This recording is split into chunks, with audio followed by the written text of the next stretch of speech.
Thank you, Victoria. I think it's a pretty comprehensive roundup of where you are and what there is to see and do, so fantastic. Right, so we get into the meat of the morning. So what the format is, our guest moderator today is Mr. Larry Rumble of Spec Project Care. So let me introduce Larry first, and then Larry will introduce our panelists. So if our panelists would like to come to the front, please. Raul, Chris, Tom, we have, and we're missing Marco as well. So Larry Rumble's been in the commercial marine industry for over 40 years, pioneering several award-winning projects and advancing innovative technology in critical areas prone to catastrophic failure. But Larry's been involved in a number of startups and acquisitions and ran his own multinational marine engineering service company for 25 years before selling up in an MBO. Since 2010, he's consulted for a number of major clients and is a recognized go-to person in his field. In 2013, he joined the Parker Corporation as Marine Condition Monitoring Manager for Parker Kittiwake. He joined the leading laboratory analysis group Spectra JetCare in 2018 as Marine Business Development Manager and Technical Liaison. Since last year, he has also chaired a new Superyacht Special Interest Group by the Institute of Marine Engineering, Science and Technology, also known as IMARES. An original thinker, Larry is looking forward to many more years in an industry which he considers very much a way of life rather than a job. So Larry, I'm going to hand over to you, and we're going to talk all things fuel. Yeah, Andres. Peter, Mike. Right, okay. Thank you, James, very much. That's a great introduction. I think I've been a bit longer than 40 years, so I don't mind to say that. I think you sound very old. But anyway, there we go. So I'm going to introduce our panel. I think will be squinting at me. I think there's some sun, but that's one of those things. So we like to keep quite strict time, so I'm going to go straight into it.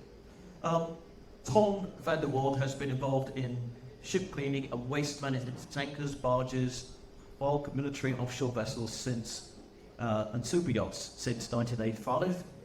He founded Maritime Ship Cleaning in Rotterdam in 2006, which now operates through the Netherlands, Belgium, Northern France, and since last year, also in southern Spain.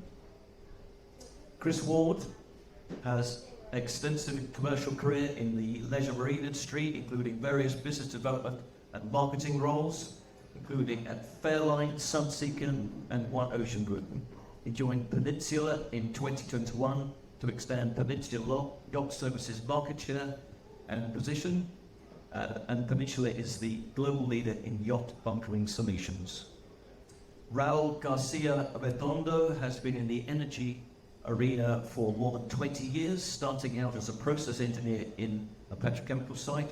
From there, he moved to the trading side in front office roles for operations, derivatives, to trading, to origination and business development in Europe and in Asia. Marco Vassala is marketing manager at NetOurH and has over 10 years experience in the communication industry. Throughout his career, he has worked and collaborated with leading media, broadcasters, and Italian and international companies in the industrial and technology sectors. So that's our panel. They are here to raise questions, talk to you. We're here to have a conversation. It's not about me, it's not about them, it's about all of us and the subject we want to talk to today. I will quickly, as James allowed it, tell you who Spectra is, but that's going to be about a minute and a half. We are an oil analysis laboratory in the United States, in the UK, and in Switzerland. We've been going nearly 50 years, and we are a dominant company in superyacht oil and hydraulic oil analysis, which is the primary condition monitoring tool available. We work very closely with IDEA here, and we'll talk to him, who are a very dominant condition monitoring and registered maintenance platform provider. We work very closely with them, and we're exhibiting with them at the refit repair area. We are the best laboratory. Other laboratories are available. Your fate is in your hands, so I'll leave it at that. So before we go on anymore, I'm going to introduce 13 quick slides. I'm not going to talk about them much, but these are thought provokers. So I'm just going to quickly roll through them as we go. If I put the first one up, just tell me what they are, just so that we can focus on the questions that we have today. Try not to stand in front of the screen. Okay. Right, the soda's coming out now. So the adoption of HBO. Forgive me if I'm teaching my grandmother to suck eggs in here. I'm sure not everybody knows what everything is. I certainly don't. So I'm going to explain very quickly what HVO. It stands for hydro-treated vegetable oil. Everybody talks about HVO today. It's very close to diesel oil. It's been produced from waste residue oils and fats such as cooking oils. It comes in many types of blends and is a drop-in fuel for pretty much every marine engine. It has the same NOx and particulates, but is very low in carbon. It's different from ordinary biodiesel, and that's very important to note, in that it is hydro-treated, which makes it oxidation stable as opposed to the trans-esterification process in which traditional biodiesel is made, which a lot of people are very concerned about, biodiesel and the problems that can happen with it. HDO has a long storage life, correct me if I'm wrong, 10 years is the historic property. The molecular structure of HVO is the same for each type, where it can be variable with biodiesel, so that's why HVO is very good. It has a higher cetane value as well than straight diesel. One downside, you could say, is the availability of feedstocks. There is some talk of growing palm oil for fuel, but okay, we've got to get fuel from somewhere. Not so sure that is some downside if we manage it. So next slide, please. Other available fuels. These are commonly talked about other available fuels. Hydrogen. Contrary to popular opinion, hydrogen is not naturally available. It's not always green hydrogen, can be, but it's not always. It has the potential for near zero gas emission in a fuel cell, and in a fuel cell it only emits water vapor, and vapor of warm air. Its energy content volume is low because it requires high pressures, low temperatures, and chemical processes to be stored properly. We're going to get into hydrogen in much greater detail than one of our experts here, so I'm slightly not a hydrogen expert. I've got on hot air, but not so much on hydrogen. And while hydrogen is not a greenhouse gas, it is not harmless. It aggravates some greenhouse gases to stay in the atmosphere for longer, but we'll have more on that. And we will talk to Nat Power in much greater detail, and they will do a short presentation on what will be development. Methanol. Now, I'm a bit expert in methanol because I come from the commercial sector many years ago. It can reduce CO2 emissions by 95%, and green methanol would add no CO2 to the atmosphere. It can be used with existing infrastructure and produced conventionally from natural gas. Storage and handling shoreside is well known and documented. It's been around for quite a long time. It does have a low flash point. Its density and heating value means that tanks need to be 2.5 times, roughly, larger than standard fuel. My peers here correct me, I'm sure I'm wrong, so just make that sort of coughing noise if I've said some nonsense. I'm known for doing that. Ammonia. Ammonia is very popular. Ammonia is made from hydrogen and nitrogen and can be burned as a zero carbon fuel, but it does produce nitrogen. Now, I think fairly commonly known that most of our atmosphere is nitrogen. I think 78% of our atmosphere is nitrogen. It has a slow chemical reaction rate, which can cause nitrogen discharge from engines without burning. That can be a problem. Do we want to upset the nitrogen balance in the atmosphere? That is a little bit talked about, but that could be talked about a lot, I'm sure. It has a higher energy density than hydrogen. I think it's 12.5 microjoules per litre as opposed to 8.5. That would be kind of higher, say of higher. No, sounds like a game show now, but anyway, you'll probably right. Okay, I'll come back to that one. You're going to dropping. Okay, I'm just rambling about it, just getting an idea of what's going on. It has a slow burn and ignition is a problem for compared to diesel. So in view of nitrogen emissions, we must think about that. So let's go to the next slide. Is electricity a viable alternative to super yachts? Everybody's talking about electricity. If you were at MITS in Amsterdam, my goodness me, there were so many electric loads of development companies and startups. My goodness, it's likely we just got turn switches and it's going to be on. I think there's challenges. There's challenges for range, raw materials, and fire risk. We'll talk about that later. Next one, please.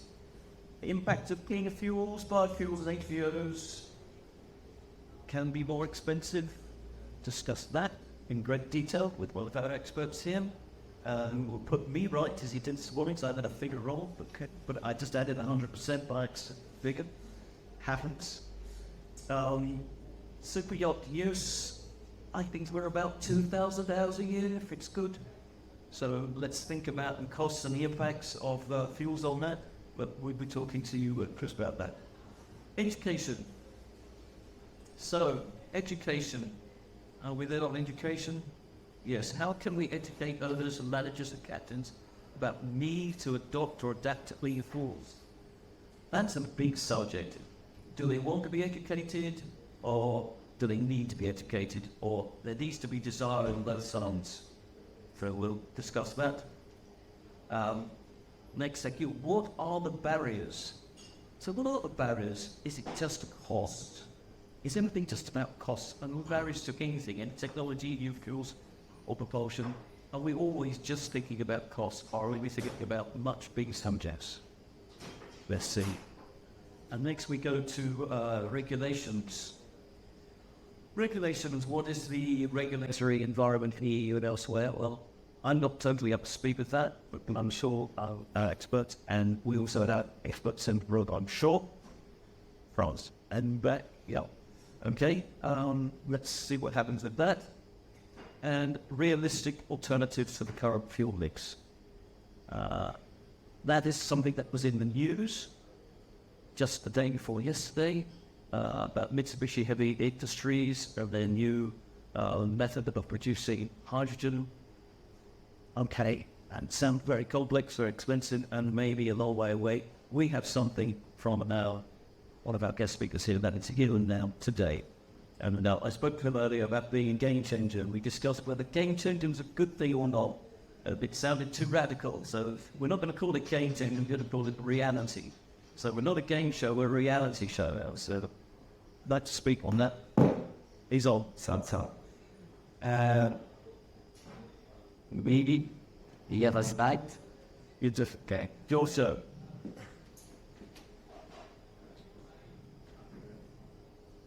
Okay. I'm Marco Vassano from the naval. The H is for hydrogen, obviously. Before talking about Nat Power H, I need to talk about Nat Power Group. Nat Power Group is an independent renewable energy development platform. We have 30 gigawatts of renewable projects in a pipeline, and we operate in wind, solar, BESS, and now in hydrogen. Nat Power Group puts on the table 100 million euros for Nat Power H. Recently, Vichy, a big French friend, invested in Nat Power Group 50 million euros in a strategic partnership for develop renewable energy projects. Coming back to Nat Power H, Nat Power H is we develop and we operate the first worldwide infrastructure for refueling station and hydrogen for yachting, for pressure yachting. We have 1,100 million euros to create this infrastructure. We launched this project 1 year ago, and we have 25 30 marinas that agree for us, and we will create 100 refueling stations in the Mediterranean area. As you can see, we choose a very particular design inspired by nature, and the design is made and created by Zadid Architects. That's one of the most important architect firm in the art. The design by Zadid is created and will be totally ecological responsible and with zero impact on the environment. And also respect all the regulation for hydrogen storage. We can answer to all marinas' needs and size. And that's most important because in Italy, marinas have no spaces, but we can answer to this size, create something special and something adapted for all the marinas. As you can see, this is another representation of that we come from our project, and also we are partner of Blue Gate, part of Salary to Go, that is that create two of the hydrogen power chase boat that will support the boat of the America's Cup. For Blue Gate, we support Blue Gate by refueling of hydrogen and the refueling procedure of hydrogen. So that's an important step for the market because that technology, like in the automotive sector, could push hydrogen like the vector of green transition. And for the first time in our history, we'll be present at the Venice Boat Show in May 2024. And we also have here a fully hydrogen boat. And I'm pleased to invite you at this boat show for have a fully hydrogen experience and journey with us. Thank you. Thank you very much, Marguerite. It's really interesting. Just a question for you. Do you feel the transition to hydrogen, what are the key features? Do you think it's about infrastructure? Do you think it's about change of attitude? When we launched this project, someone said to us that we are crazy. And maybe we are crazy, but we are also need change. We think hydrogen could be the vector of this green transition because we saw that battery is not a good method to navigate the sea, and hydrogen is a zero emission vector that is most important and create a new luxury way to stay in the sea. We also break the loop of the chicken and egg, that no one create yacht and super yachts without an infrastructure to store a heat.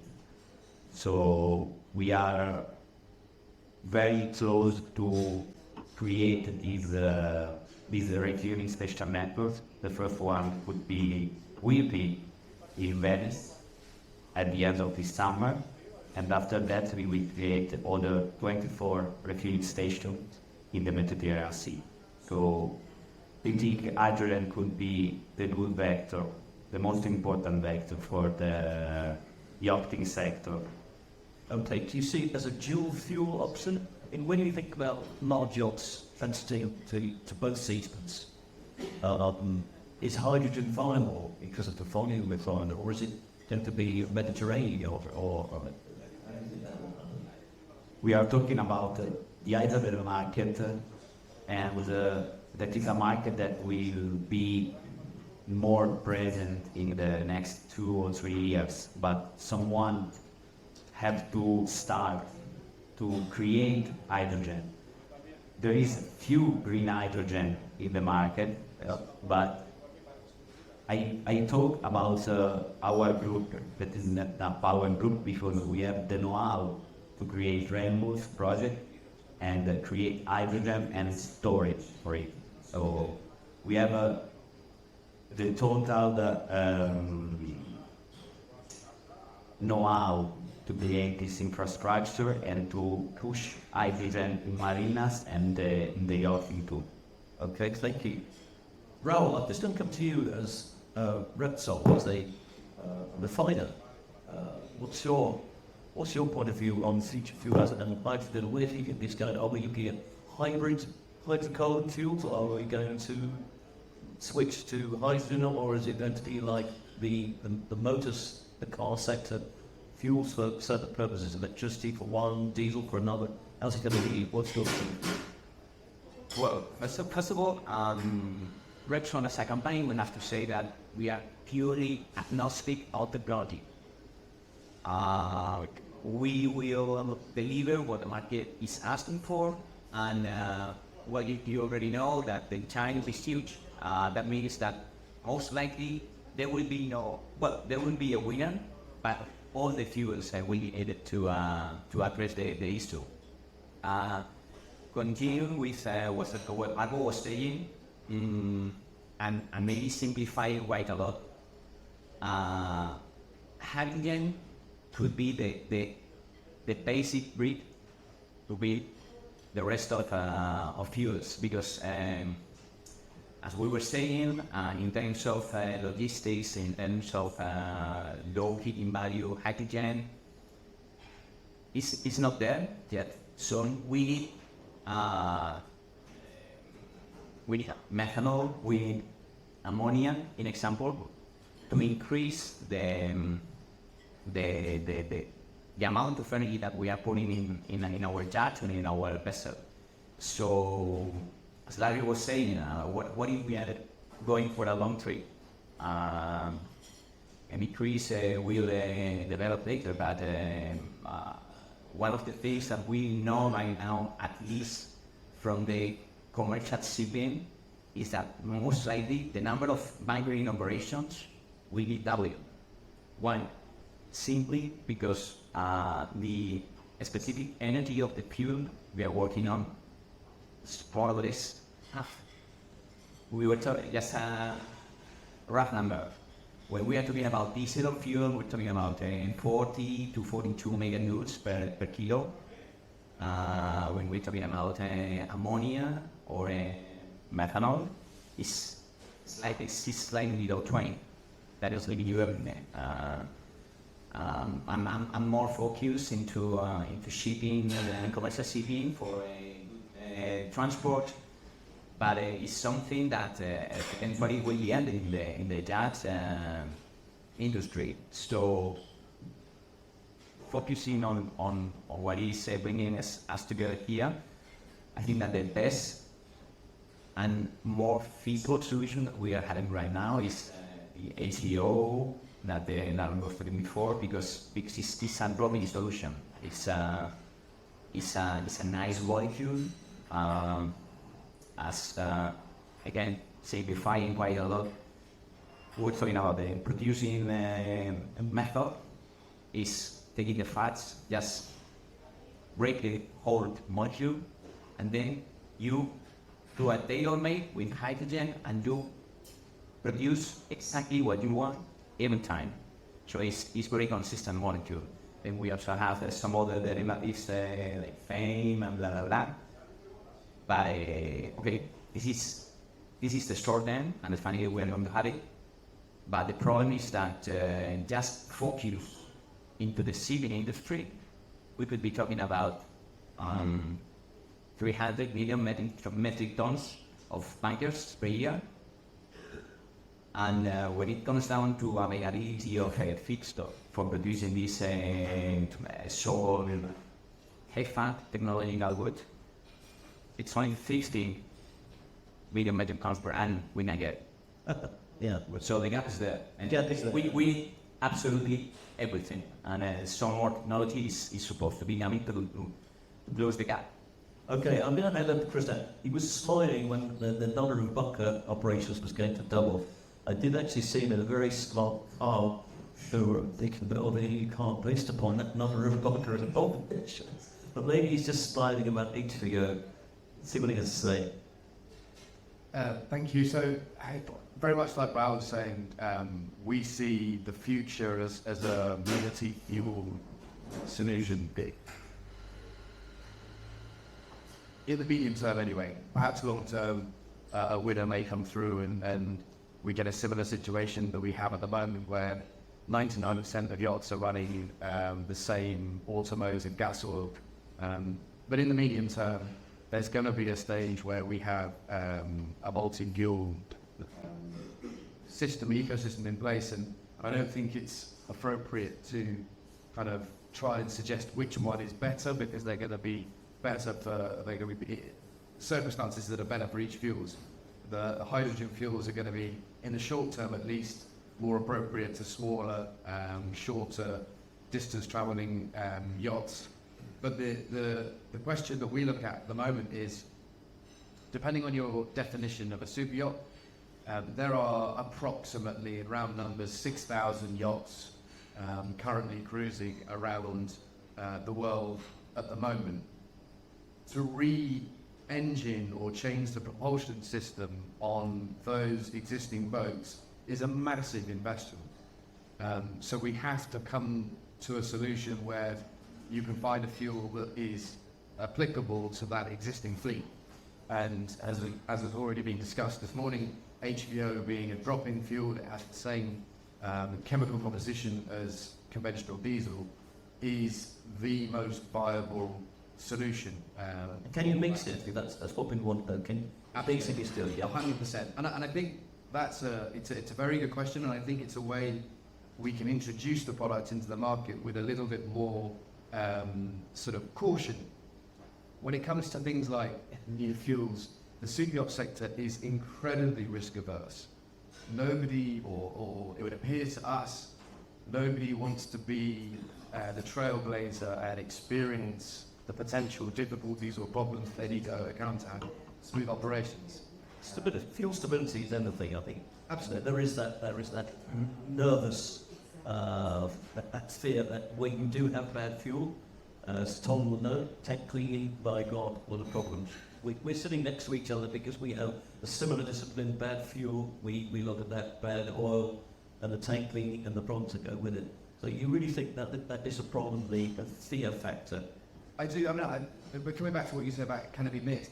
Absolutely, it can be. Yeah. To any percentage. In fact, there's if you go into a petrol station with your diesel vehicle, you'll likely see B7 somewhere around the diesel height. B7 stands for a 7% biofuel content. Now that will be a FAME content. However, it is likely that there will be an additional 7% of HVO already blended to that diesel to increase or decrease the sulfur emissions and decrease the environmental impact of the diesel you're burning in your car. Raoul, you took this. Fully agree. In fact, when you're talking about the HVO, in example, from the chemical point of view, pure chemistry, you have to go for a C14 analysis, but to really differentiate what is what, who is who, is fossil, is HVO. So I mean, it's something that also like me, you're fully aware. We are now in the second generation of biofuels. You were talking, I don't give myself out of fame. That was the first generation. That was scary. Sticky molecule. I wouldn't like to clean a tank with tank yourself, the viscosity. But now we are in something. The molecule from the strict point of view in terms of. Precise. That's what it's absolutely precise. It's designed to watch. It's always the same molecule. Viscosity, lubricity, cetane. So everything is very stable, and it's it's easier to handle because one of the issues that we had with FAME is that you have to heat. Yeah, what is the source? Yeah, exactly. Where does it come from? What is the water content? Absolutely, it can vary massively. And just to quickly switch to Tom, just to keep the flow going. So Tom, take cleaning. When there's been same problem, when there's been microbial contamination, nightmare. Yeah, we are dealing with a lot of problems in commercial, like very low sulfur fuels, fame, because it's not mixable, or you have a high value in the fame or in the diesel. What I'm worried about, that you already gave some answers about the mixable with other suppliers.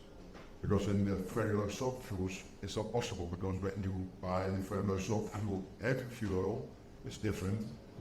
We have a lot of problems with the remixable of the products. One refinery is making the low sulfur fuels differently than the other one, so you have a lot of fogging, filters are blocked, liners are blocked. So we are facing, the clients are facing a lot of problems. But in this case, of course, it's VO, it's totally different. But also with the flame, I'm a little bit worried about the temperature where stored. Is there a minimum temperature of storing?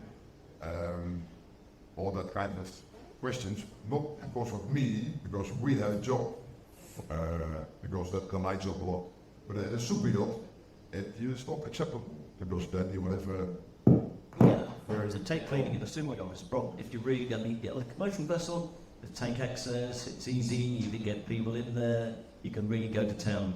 But often in Superyachts you're talking about taking structure out, and there's a big reform. And that is sometimes returned to bulk. Now we are now having a very nice conversation in the Netherlands about the new fuel like methanol. But methanol has a very low flash point.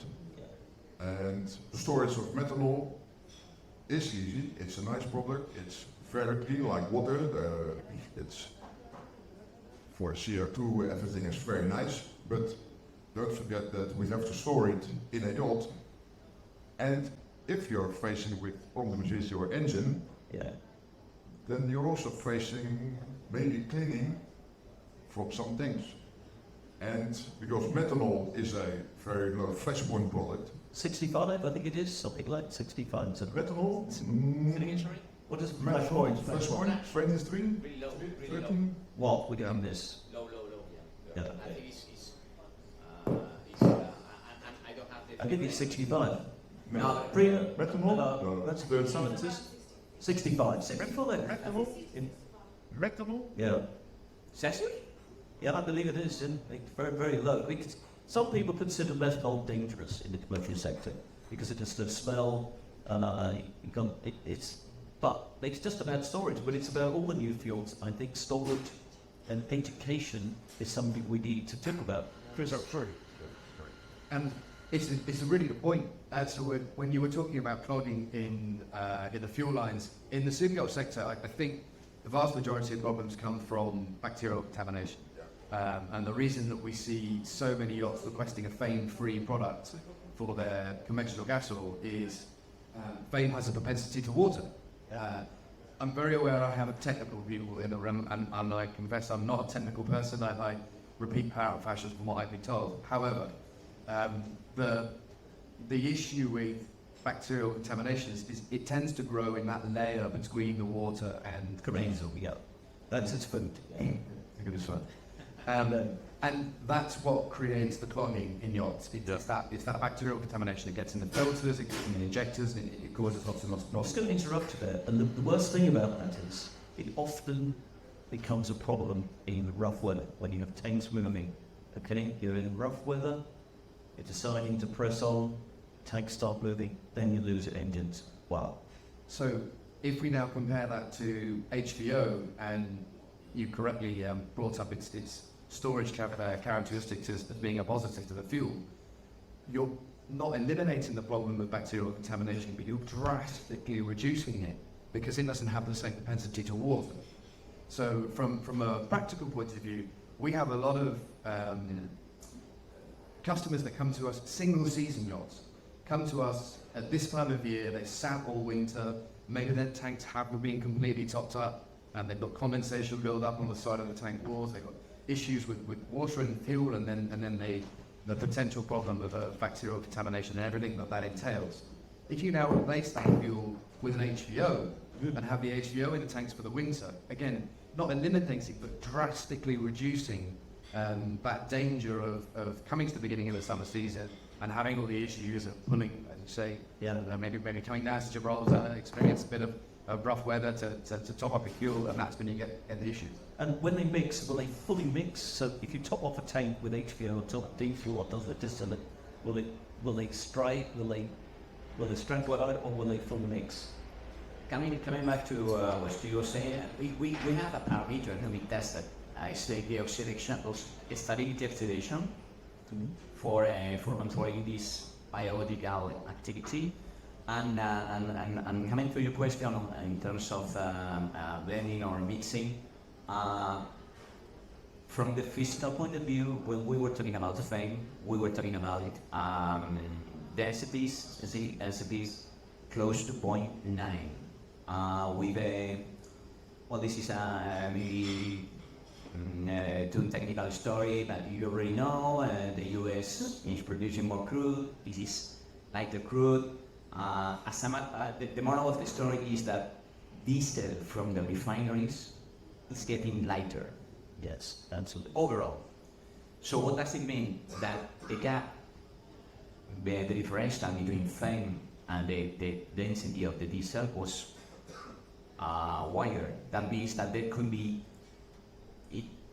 it's not going to happen, that depending on how long you have the product stored in time, you could have some standardization, okay? Okay. Again, coming back, diesel, we could be talking right now densities 0.8 to something. HBO, we could be talking about 0.8. I mean, you have that much spread in terms of density, so you don't have that stratification possibility, so the blend is going to be more stable. That's from the physical point of view. From the chemical point of view, it's even better because the molecules are similar. So just to cut through that, we now decided that HVO is great. Okay, we like HVO. We think it's good. We like hydrogen. We think that's good. Okay, in terms of cost. So Chris, talk about costs. Okay, I'm in Superyacht. I use it 2,000 hours a year. Maybe I use it 3,000. I'm just going on my world tour. Might not be able to get HVO, but I'm determined to actually use HVO. Not too concerned about the cost. Of course, I have an eye on it. I'm a businessman. I've got a Superyacht. What's the difference between running on distillate and running on HVO? Is it going to make a difference to me? Am I even going to think about it? Yeah, unfortunately, the answer is yes, it is going to make a difference to you. How much so? Is it going to worry me? Because I've got a 90-metre Superyacht. Am I really going to think about it? Or am I going to think about safety? Am I going to think about security of operation? I can think about my charter business. I've got the dollar coming on in 3 weeks' time. Do I even think about that? And Elton John at the end of the year, I don't think I have to worry and wake up at night and think, geez, don't you think about this fuel? I mean, look, Or do I need your mobile number? you do, absolutely you do. Are there insurance implications? Well, yeah, quite. And James' number, of course, and Tom, and if it doesn't work, of course, Let's address the elephant in the room. HVO is more expensive than conventional gasoil diesel. In places, it can be up to 100% more expensive. So we're talking about a product which is substantially more expensive than diesel. However, we saw in 2022, at the beginning of Russia's invasion in Ukraine, massive volatility in the commodity markets. We saw conventional diesel prices double in price. Did all the superyachts stop moving? Absolutely not. In fact, we saw more activity in those early months of 2022 than we had done all since prior economy. Does that mean the budget is not an issue? Of course it does. every super yacht out there is operating to a budget, and we absolutely respect that. But what is interesting when you talk about HVO is everybody is comparing it on purely a sustainable basis at the moment. It's a reduction in carbon emissions, therefore you should be looking at it as an alternative to conventional diesel. And is that cost acceptable given the benefits for the environment and the sustainability kind of credentials? Is that enough to push an own? And what we started to look at is, should we be looking at HVO as opposed to being just a sustainable alternative to conventional diesel? Actually, should we look at it as a premium fuel? When it comes to other things in the super yacht sphere, when the owner wants the very best of something, they recognise value and they're prepared to pay a premium for a value product. When you look at HVO, it has a higher cetane index. So what does a higher cetane index mean? It means it burns more efficiently. So for a metric ton, appreciate not by litre, but by metric ton, it's actually going to burn more efficiently than your conventional diesel. It's also have a more complete burn, and what a more complete burn should do is place less strain on some of the component parts of the engine. So you're potentially looking at a reduction in long-term maintenance costs for the engine. But just straight for the heritage fleet, let's not forget the 6,000 yachts, okay? Look at the number of new builds. How long is it going to take to integrate dual fuel engines, hydrogen? Okay, that's an integration, and that's important. But HVO does take care of the heritage legacy fleet, and I think that we need to not forget that. And I think if that's where you address the issue of the cost of the fuel, yes, it costs more, but it's a better fuel. If you want the very best fuel to burn in your yacht, you should be burning HVO, regardless of sustainability and lower carbon footprint. The very best fuel available on the market today for yachts and burning engines is HVO. Therefore, you expect to have a premium to it. From a technical point of view, okay, as Chris was saying, I mean, cetane is super expensive. When you go to the petrol station, it will be very, very close to the limit. So why is important this then is to take care of your engine. You are avoiding knocking, for example, in the damages, which is not the best thing you want in the ground or in. Nobody wants to buy no shopping. Yep. Another thing is from the safety point of view, flash point usually is better from a HCO. So what? All of us, we know that transition is not going to be cheap. But something that, for example, I don't know if that you were, I think you were thinking about going through it later on, but in this to be created market, we need some support from a legislation or regulation, and Yes, that's a good tie into that. Do you think this new engine fuel development is going to be led by regulation? We can follow regulation. Are the refiners, the fuel manufacturers going to actually think about the operators think about regulation first, or are we going to follow it? So, Superyacht takes about 4 years from conception to launch. Are we going to think, okay, I'm going to follow regulation? I'm not a sustainable yacht. Is that going to happen? Are owners actually going to think about that? Certain really 150-meter yachts, maybe. Bill Gates is talking about a hydrogen-powered yacht. Are others going to do that, or are they going to think, well, I'm just going to go for a design that the regulations are now? And we think that. Bob, what do you think? Do you think hydrogen? Do you think people are going to think about hydrogen? For hydrogen, we are working to create the market. So the Or tenders? What do you think of this? Sorry? What do you think it is first? Superyacht tenders or chase yachts? Where are we going to do first? I'm not a technical person, but I think we have to focus on we are creating a new market, okay?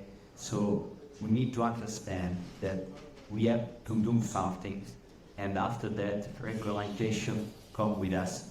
But we have to put the first stone to create a market, okay? We have a regulation based on the automotive, okay, that is different by navigating the sea, and the space, the size are different, okay? So we need to understand that we have to create something, and after that, regulation laws will be created for us. But if no one can do something new, something to push hydrogen, something to minimize the impact of the vessel on the sea, there is no market. So do you and the cost of hydrogen too is based on the demand. Okay. So do you think the automotive sector is going to lead education in the mind of designers and those who can have superyacht science? Do you think that's where the education is coming from? The automotive market, is that where media is going to take us? I think there's an element of where's the supply chain coming from? You know, you look at all, take the super big boats out of the equation, look at the mass market of our sector, the engines, the generators, they're not designed and developed specifically for yachts, they're marinized land engines. Because the volume is too small. Right. Exactly. We only got, you think about there's 50,000, 60,000 commercial vessels out there with 3 or 4 generators, huge two-stroke engines. We're talking about 6,000 super yachts. Yeah, exactly. So it's tiny. Coming back to your question about regulation, I would suggest, given current experience and sort of recent times, yes, regulation is going to be the only driver of the transition, on the basis that we don't see any we see very, very limited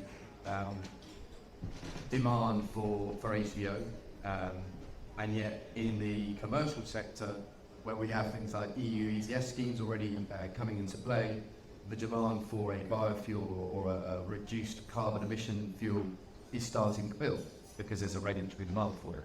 Yes. So I think, yeah, it will definitely escalate the demand once we get regulatory pressure coming into yachting, which hopefully will be relatively soon. Okay, interesting. Yeah, I think regulation is, it's already proven. It works.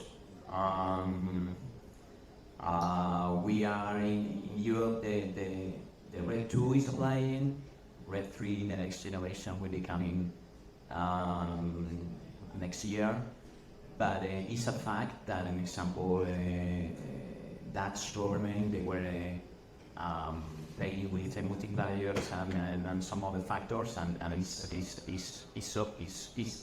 a fact, it's data that the Port of Rotterdam has been selling bio stuff like there's no tomorrow. It's in absolute terms, for sure, it's the biggest port in Europe. But also, relative terms, they say is that you can find of bio something in Rotterdam. Again, in percentage, is much higher than in the rest of Europe, precisely because the government was supporting and giving some incentives in terms of multipliers and these kind of things. So you were saying before, we are learning on the trailblazers and the cards, and that's a fact because, as I was saying before, Red 2 is only covering road and rail, and the Red 3 is including air and sea. So that is the fact. So that, until this point, the government or the European community was not paying attention to the sea. But now the time has come, and when that happened, when all the countries they transform the directive, the European directive, to the local scene, I think that that means that they are encouraging the use of HVO, and that means that maybe the gap that increase was recorded in twice the price. We're not going to current fossil fuels prices, but the spread of the gap will be narrow for sure. Thank you. That's interesting. Let's just throw a bit of a blue sky thought out now. Yachts going a lot further. Okay, destinations are much wider. We see a lot of explorer yachts. or people been around the world cruises, or people going to different locations. Do you think that soon a lot of these locations will be identifying themselves as greener areas? They'll be looking at emissions, they'll be restricting access to certain classifications of yachts. I think that's going to happen anyway. Is that likely? Well, something that we are seeing is that we have some port operators that have been asked by local authorities to decarbonize their operations. Yeah, decarbonization, so you don't have Galapagos, so you're going anywhere like that. Do you think that's good to say, right, okay, you need to be having You need to stable yachts? to put the carbon the farther you want. You can. I mean, just look at this. We have the cathedral, lots of people walking around. We have the port. We've set it up with lots of vessels, of boats. Do you want a pollution area in the heart of the city? Even if the pan-European authorities if they don't push for that, maybe local governments will be using the levers they can to invite the port operators to go for this kind of local I think you're fuels. playing catch-up all the time. In the superyacht sector, you think we're playing catch-up from a fuel point of view, from an environmental point of view, or following the commercial sector? We're certainly not, we're always running after it, right? I think it's a bit of an unfashionable opinion in the superyacht sector. I mean, because we pride ourselves on being sort of the cutting edge of technology in so many different areas, but when it comes to the transition in fuels, I do think we're behind the commercial sector, and the commercial sector is showing us the lead of what can be done and how improvements can be made. It's for me, it's a positive thing. You know, if we can take all the good bits of what the commercial sector have done and take the learnings that they've already experienced and apply them into our sector, then that's a really positive thing. Okay. Interesting. I think it's the challenge is so big that I think that in this case the yacht industry must tie it to what the commercial ship is doing. I don't see ammonia being used in yachting, for sure. But in example, the ammonia the ammonia engine is being developed by BW and as a Yachting, and these big guys right now when we are talking. So my point is that still too many question marks to be addressed as to be a first mover from the yacht industry. I think is and I would say, if you ask me, most of the big ship owners are all showing waiting time, wait and see time in terms of what kind of engine do we order, because it's again fully agree with Chris, multi-fuel scenario, and why you are going to order a methanol vessel if So I don't think if there will be methanol available. So a lot of the talk of these fuels is slightly greenwashing. We're talking about the desirability. I really wonder what the knowledge is about fuel. I'm going to ask you a question, Tom. As a tank cleaning expert, we talk about knowledge of these fuels. When you are dealing with a pouring tank, let's talk about regular tank washing, is it because somebody's made a mistake, but they didn't have the knowledge of the fuel, or is it just a poor in the supply? In the yachting industry, it's not because of fuel, because they know exactly what they're doing. I have to say, because they don't take any risk. We are dealing with a lot of super yachts built by Dutch companies, like you know them, Oceanco, Fat Ships, all kinds of that kind of hazy yachts. They're not taking any risk. But we are dealing with the vessels are going for a refit. Right. And a refit means the tank has to be cleaned, fuel has to come out, disposed, and of course there is some debris on the bottom of the tank. That's the reason why they clean it, and they want to have clean tanks before they store the new fuel. To come back on the little bit of the methanol. Methanol is a very nice product. I checked it. We are not talking about the fresh point is between 11 and 15. The boiling point is about 65. So I double checked it because I thought, okay, I'm wrong. No. But the fresh point is very important because when you open a tank filled or wash filled with methanol, you get an explosion level in your engine room or in the tank. So you have to be very careful opening. That's the big advantage of AFO, of HVO or diesel opening. It's not dangerous. Of course, it's dangerous, you don't have to step in because of the oxygen. But that is a regular check, and Brinkens can make sure that you can entry safe tank. So there are many things to think about when you go to methanol or ammonia. Ammonia is a very nice product. We are also having a lot of,